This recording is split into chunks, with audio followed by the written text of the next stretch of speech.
even after I gave him his phone back, and even after I knew it wasn't broken, I still thought he was going to stab me. And when he didn't, I decided to run home. The next day at school, it felt like nothing had ever happened. And that was until I found out that my stepbrother had contacted the police. I was angry at first because I was scared that Mason would hurt me. But I'm glad Jake did what he did now, because hopefully it means that Mason won't be able to hurt anybody anymore.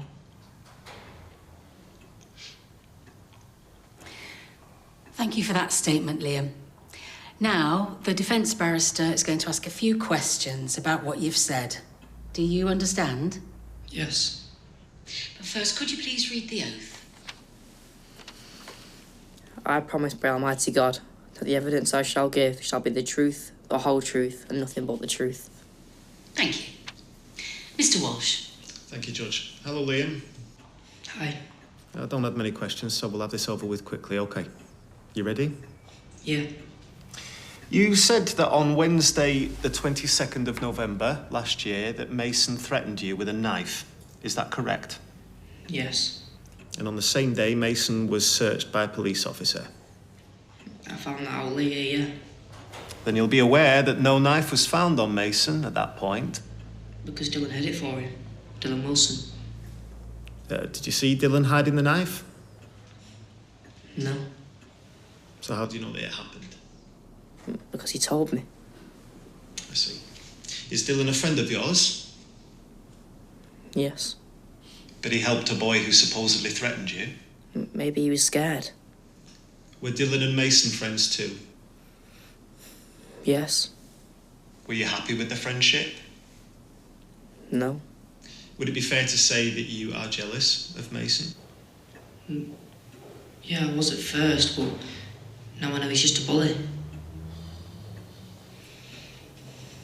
You were with Mason the day in question, weren't you? Yes. And do you remember the encounter with Liam?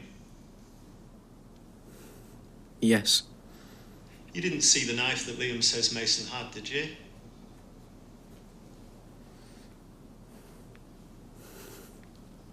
No.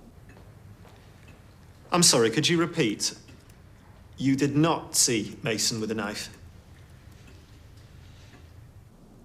No. Mason didn't have the knife.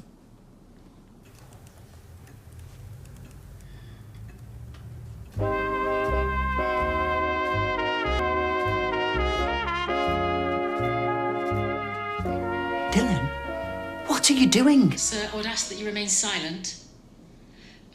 Just to confirm, Dylan, as there seems to be some confusion between what you said on your ABE and what you're saying now. Did Mason have a knife, yes or no? No. No further questions, Judge. OK, Dylan. Just a few more re-examination questions from the prosecution barrister. This will all be over soon. Mrs. Bracewell. Hi, Dylan. Thank you for everything so far.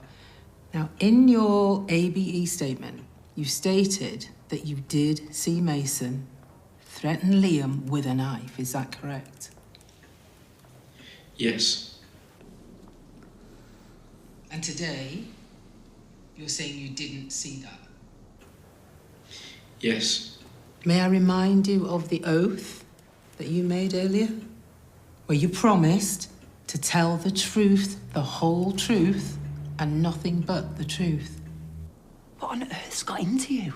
Sir, I won't warn you again. We all make mistakes, Dylan. But what's important is that we do the right thing in the end. For your family. For your friends. What is the truth?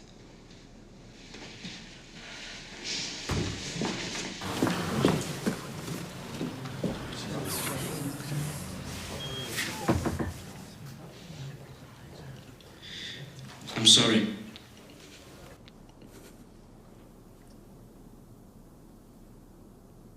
Mason did have the knife.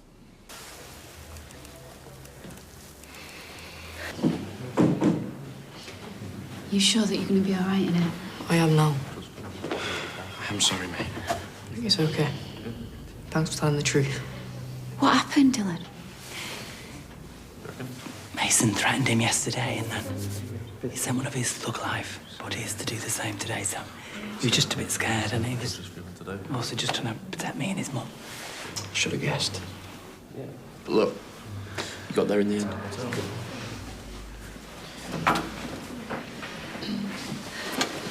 We're meant to be the ones protecting you, not the other way round. Mason Radcliffe, please stand. Right, whatever happens will be okay. Yeah. Well, look. Having reviewed all evidence, this court finds you guilty of threatening Liam Connor in a public place with a knife on the 22nd of November 2023. In part, I have arrived at this verdict due to your unwillingness to give testimony in your own defence. But I couldn't have come to my decision without the evidence of the entirely credible witness statements we have heard today. I will adjourn your sentencing for 1 week to hear from your youth justice worker. However, given that this is your second knife crime offence, I warn you that as a matter of law, the only sentence available to me is a sentence of imprisonment.